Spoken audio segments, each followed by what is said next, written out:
शहर हर तरफ से विकास से सराबोर है, वही सिस्टम द्वारा धड़ल्ले से निर्माण की इजाजत दी जा रही है। इस कदर प्रशासन की लचर व्यवस्था का शिकार कस्बे व अन्य समाज के लोग हो गए हैं। रुद्रा सोसाइटी के बिल्डरों ने इस सोसाइटी के पास एक दीवार बना दी और इस सोसाइटी के निवासियों को 3 दिनों तक अपने घरों में 1.5 फीट पानी में रहना पड़ा।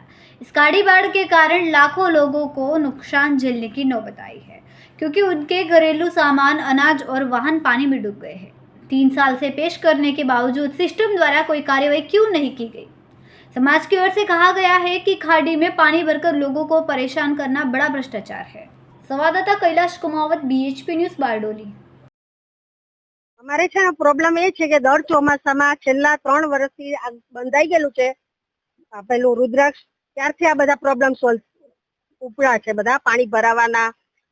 એ કારણ એ છે કે અહીંથી મોટી ગટર લાઈન છે, આગળ છે તે નાના ભૂંગળા એ લોકો મૂકા છે, એટલે જે બધું પાણી જાય છે તે રિવર્સ થાય છે પાછું. અને આ 7 સોસાયટીને અમને પાણી આ બધું નડે છે.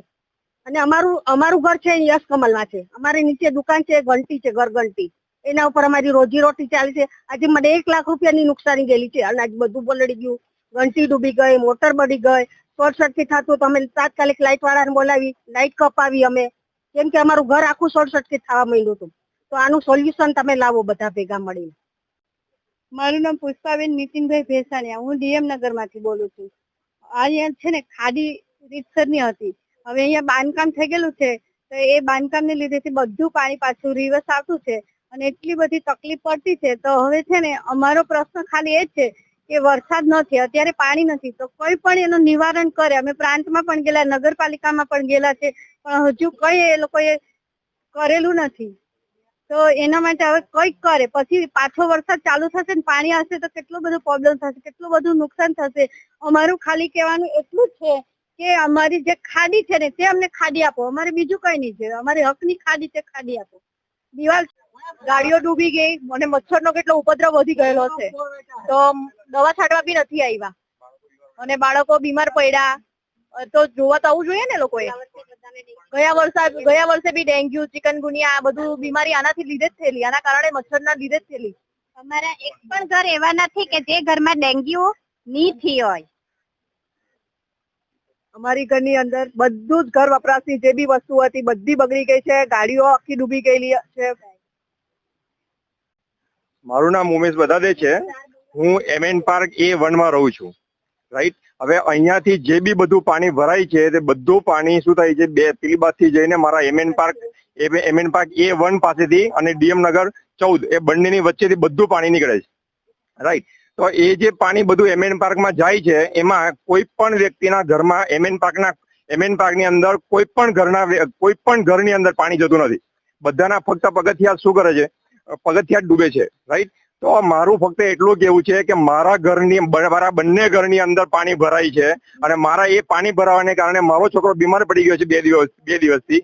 રાઈટ, અને બીજું મારે એ કેવું છે કે જો MN પાર્કના રહેવાસીઓ રાઈટ વગર વિચારીએ, રાઈટ, બળજબરીથી લોકોની સાઈન લઈને, રાઈટ, જો એ દિવાલ બનાવશે, મારી જમીન પર જો એ લોકો દિવાલ બનાવશે તો તેવા સંજોગોની અંદર DM નગર અને આજુબાજુની બધી સોસાયટીઓ, લગભગ 400 થી 500 ફેમિલીઓ બધી પાણીમાં ગરકાવ થઈ જવાની છે.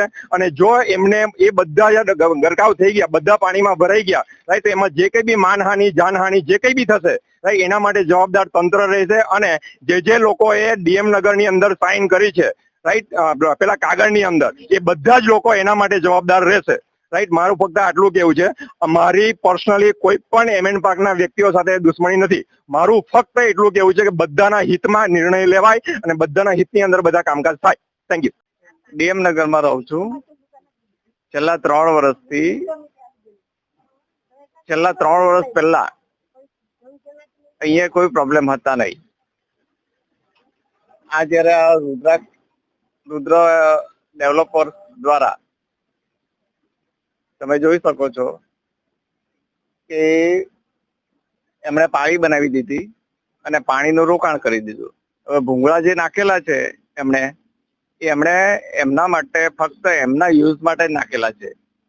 પહેલી વાત તો જે પાણીનો નિકાલ થવો જોઈએ ને, એ નિકાલ અહીંથી આ ભૂંગળામાંથી થઈ શકતો નથી, કારણ કે બહુ નાના ભૂંગળા છે.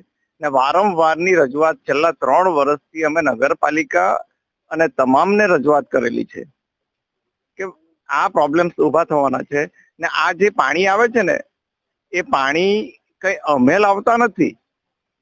દામડોદ નાકાથી તમામ સોસાયટીનું પાણી ડીએમ નગરમાં ભેગા થાય છે, અહીંથી પાસ થતું નથી. તો એ જવાબદારી કોની? એ ડીએમ નગરની તો નથી ને. પાણીને અહીંયા રોકી રાખવું એ કઈ ડીએમ નગરની જવાબદારી છે? વારંવારની રજૂઆત છતાં પણ આ તંત્ર દ્વારા કોઈ પણ જાતની કાર્યવાહી કરવામાં આવતી નથી, એનો કોઈ ઉકેલ લાવવામાં આવતો નથી. નગરમાં ફરસાણની દુકાન છે, મારે અત્યારે લાખ રૂપિયા નુકસાન થયું છે. 2 મોટરો બળી ગઈ મશીનની, અંદર 1.5 ફૂટ પાણી ઘૂસી ગયા. તો આના માટે કોઈ આવ્યું નથી. તો આનો કોઈ નિર્ણય લે તો સારું. આ 3 વર્ષથી હેરાનગતિ છે.